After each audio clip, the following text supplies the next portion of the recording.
Hello， 大家好啊！今日係2025年4月24號，我係 Anna。有啲事做，途經旺角去食魚蛋粉。Like、comment、share 同記得 subscribe 我嘅 channel 啊 ！Let's go！ 今日係幫襯咗呢間張記香港仔魚蛋王，門口都有好多選擇嘅餐牌，同埋係24小時營業嘅。鋪頭好細間，但係就好旺場。我就叫咗呢個39蚊嘅魚蛋殼試下。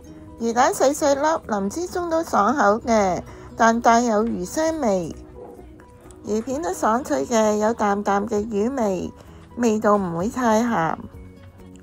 魚角就好 Q 彈嘅，都有魚味，爽脆好食。放湯嘅河粉就比較濕碎，唔夠滑，好一般。魚湯嘅味道係比較清淡嘅，但係冇乜魚味。都冇乜落到味精嘅，都可以飲。都落咗香芹同埋蔥嘅，去魚腥。